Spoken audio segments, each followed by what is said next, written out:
Salutations, voici la deuxième partie de la série de vidéos sur les automassages.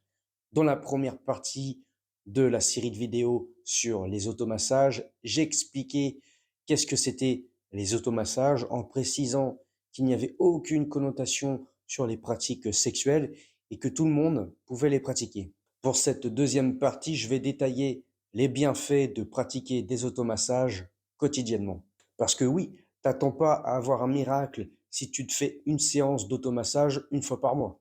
Les automassages et leurs bienfaits. Mais pratiquer quotidiennement les automassages ont des effets positifs sur l'ensemble du véhicule corporel, mental, émotionnel et physique. La relaxation et les automassages. Avec des mouvements lents, fluides et superficiels, on peut améliorer la sécrétion d'oxytocine qui est l'hormone antagoniste à celui du stress, le cortisol. Ces automassages agréables vont calmer le système nerveux sympathique qui est stimulé en période de stress pour favoriser l'activité du système nerveux parasympathique. Le rôle du système nerveux parasympathique avec l'oxytocine est d'améliorer l'appétit avec la digestion, le sommeil, le rapprochement social, la régénération des tissus comme la récupération musculaire, la libido avec l'érection du pénis et la dilatation du vagin, etc. En gros, tous les effets contraires aux réactions du stress. Performance sportive et automassage. Dans l'effort physique, les tissus du corps subissent des micro-lésions.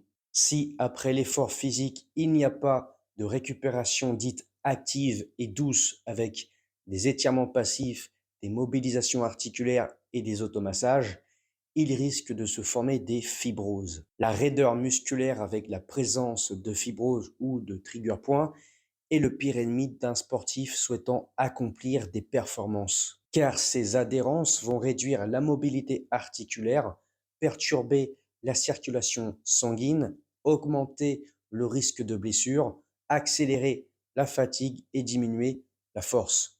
Selon la technique et l'outil utilisé, les automassages vont améliorer le drainage des toxines avec la circulation sanguine et lymphatique. Ils vont également participer à évacuer les raideurs et les nœuds tissulaires d'anciennes cicatrices qui perturbent à la fois la structure mécanique et la fonction métabolique. Les automassages sont également bénéfiques pour la bonne santé des fascias, indispensables pour espérer optimiser ses qualités athlétiques. Bien-être et automassage. Les rhumatismes peuvent devenir un vrai calvaire au quotidien. Le mal de dos, les tendinites, l'arthrose, les douleurs chroniques, on peut soulager ces rhumatismes avec la pratique quotidienne des automassages. Un des points communs à tous ces rhumatismes est la présence de raideurs musculaires et de fibrose. Les fascias et les muscles se raccourcissent et perdent en élasticité.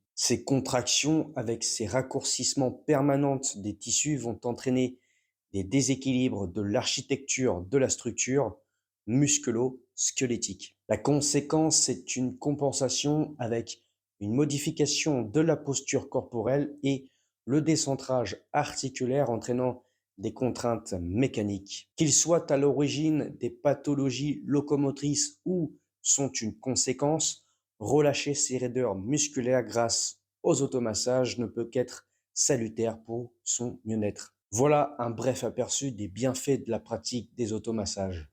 Mais il y en a encore que je vous détaillerai dans la troisième partie, notamment sur comment les automassages peuvent participer à réduire la cellulite. En complément des automassages, la pratique d'une gym douce optimise l'amélioration de son bien-être. Mon guide, l'initiation à la gym douce, est disponible gratuitement avec le lien d'accès dans la description en bas de cette vidéo. Sur ce, forme-toi.